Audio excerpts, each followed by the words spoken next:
black men are the white people of black people. We are the entitled, largely uneducated, flamboyantly problematic group that offers that everyone else is the problem but us. We think that we should be the leaders of the black community without actually taking responsibility for negative things that happen within the black community. We offer that it is everyone else's fault that things don't work but ours. It's society not respecting the black man. It's the black woman not respecting the black man. It's the feminization of the black man. It's the masculinization of the black woman. It is the black woman choosing the wrong black man. It's the LGBTQ plus community trying to indoctrinate the black man. Everybody else's fault but ours. And if anyone steps outside the pocket to remind us in any way, shape, or form that we might be able to do better, then they're bashing black men. And don't get me wrong, things are hard for us as black men, but that doesn't give us the right to pretend like things aren't hard for other people. Like we don't make things hard for other people. That's what white people do. Hello, guys. It is Lexus Exodus, leader of the Black Women Exodus. How are y'all doing? Like always, if you like this content, please like and subscribe. Shout out to my exes who always chime in below. Please also say hello in the comment section. Let me know your feedback. Also, if you have any tips or any suggestions for new content, feel free to email me at lexusexoduschannel@gmail.com. So I'm excited today, y'all. I'm excited because this video will be the first installment of a new daily series that I'll post every day, Monday through Friday at 6:30, called Blackistan Zoo.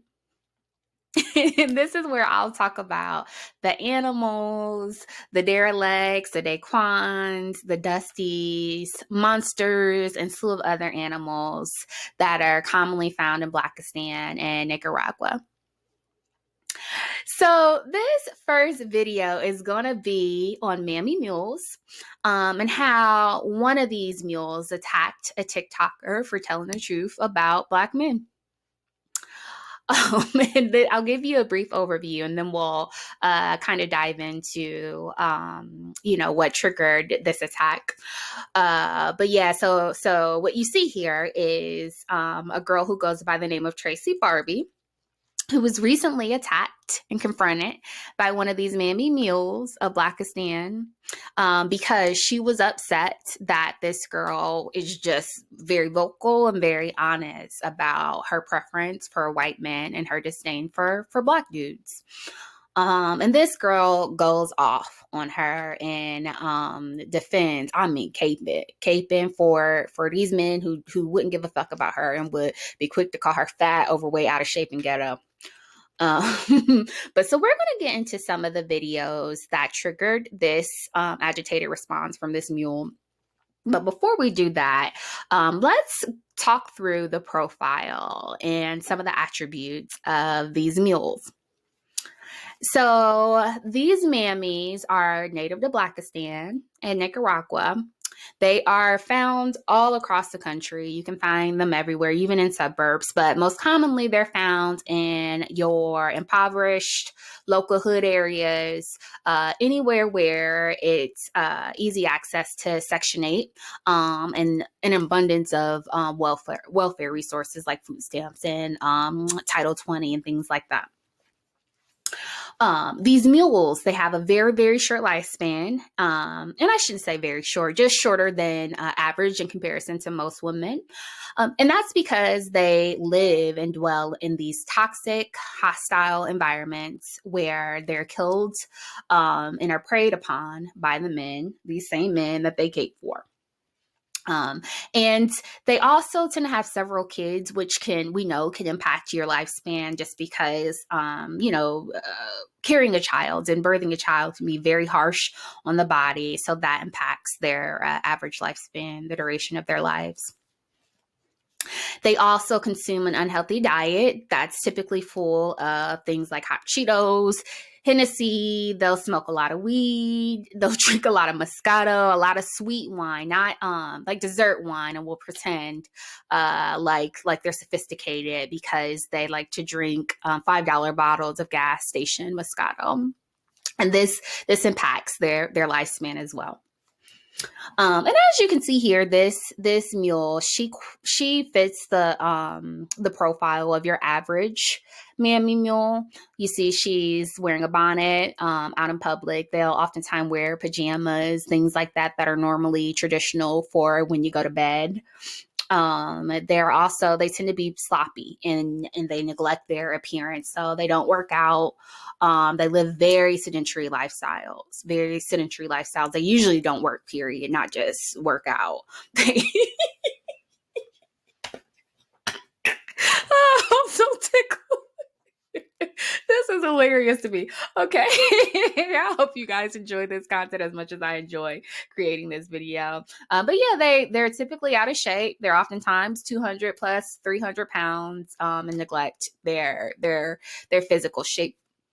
And their behavior can be easily identified as they like to cape a lot. So anytime, you'll see these mules, these women marching in Black Lives Matter protests, even though they'll risk their lives and they'll get shot by rubber bullets, they'll get tear gas, even though their men will be cowering in the corner, and even though their men won't defend them, let alone themselves.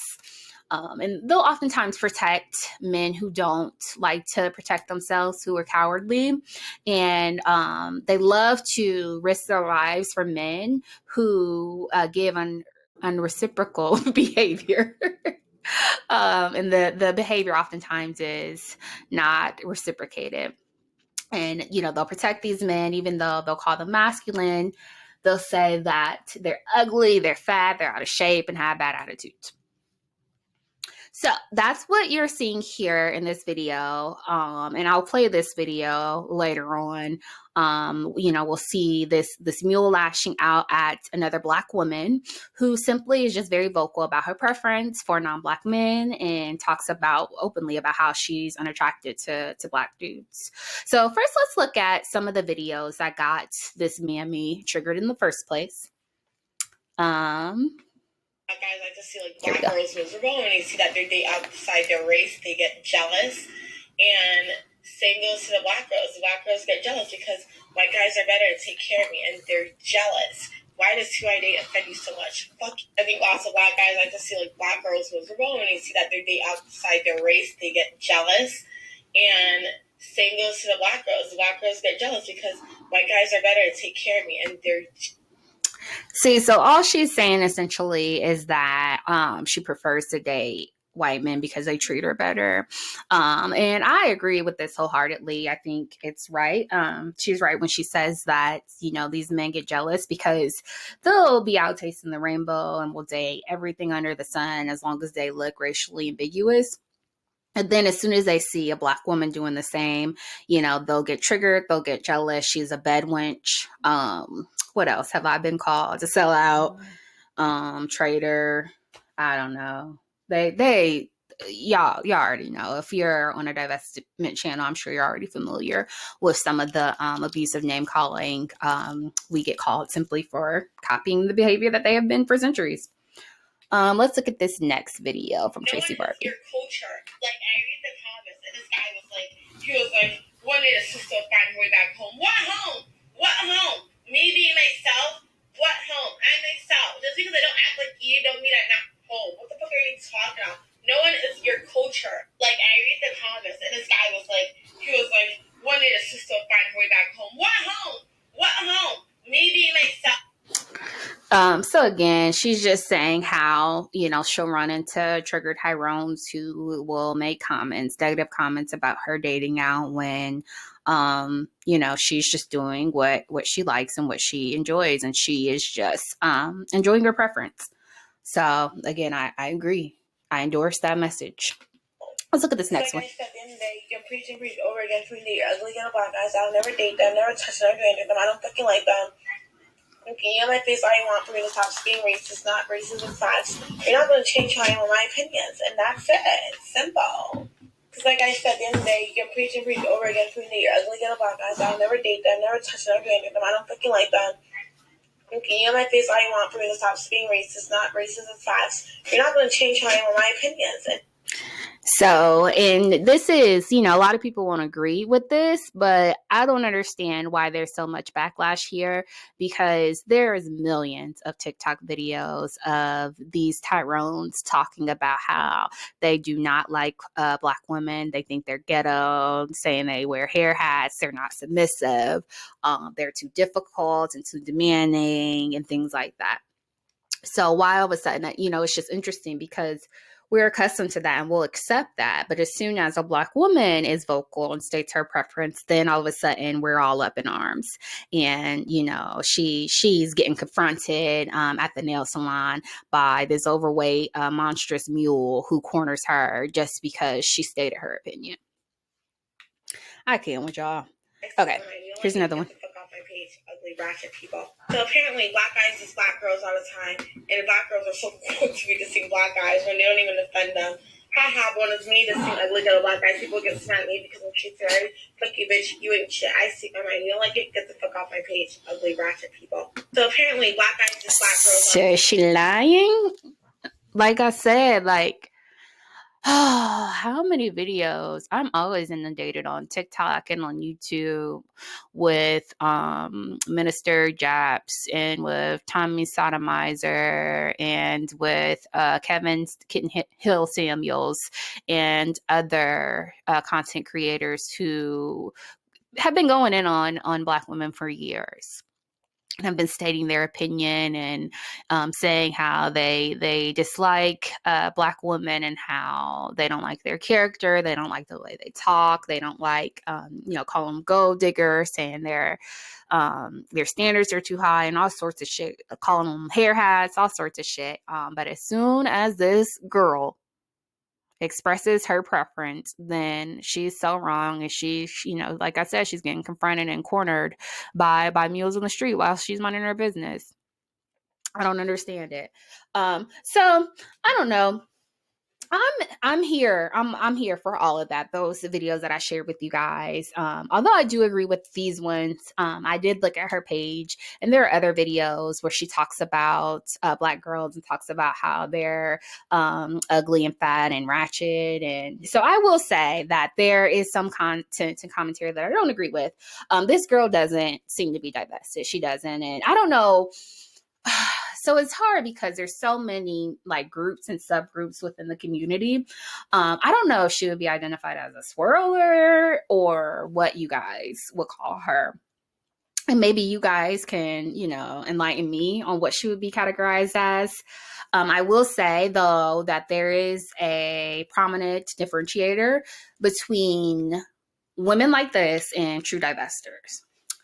So women who divest are Black women who have just been enlightened and focus on self-preservation, focus on leveling up, and focus on making good decisions. So they date who treats them right. I always like to say I focus on character over color. So divestors simply that is rooted in self-love. We love being Black. We love our melanin. We love our hair. We love our curls. We love our curves. We love how we walk, talk, dance. But we simply reject whatever doesn't serve them. Oftentimes women like this and Black men, typically when they date out, it's rooted in self-hatred. And you'll see here that, she has the blonde extension. On another video, she says that she's tan and not Black when she's clearly a beautiful chocolate girl. And there's another video that went viral of her in front of a Confederate flag. So there is clearly some identity issues going on here, which I think is very common when it comes to Black men who date interracially. Like I said, when they do it, it's rooted in self-hatred and wanting anything non-Black. When we do it, it's rooted in self-love and just wanting to make the best decisions and operate in our best interests. So, anywho, I say all that to say these videos and other videos that this girl has made triggered this Mammy. And let me pull up the video. You can see she's a bonnet wearing Mammy, a mule, out here caping, who responded by cornering this poor girl while she was at the nail salon, and doing the following. So let's play this. Yeah. Not a king. The next time you say that a black man is. Let me rewind it. I'm sorry. If you need a fucking hug, embrace hugging yourself. And stop talking shit to people on TikTok. Stop coming for black men specifically. The next time you say that a black man is not a king, the next time you say that a black man is trifling and ratchet, you will see somebody else walk up on you just like I just walked up on you. Nah, you're not a Barbie. You're not a Tracy. You're a black girl. Accept it, embrace. You gotta listen to me. This is when I said all black men. Remember that somebody could walk up on me that quick, and I'm that bitch. Remember that. Lord Jesus. This is embarrassing, y'all. This is embarrassing. So you'll see this mule. This is the typical profile of your Mammy mule. She's very angry.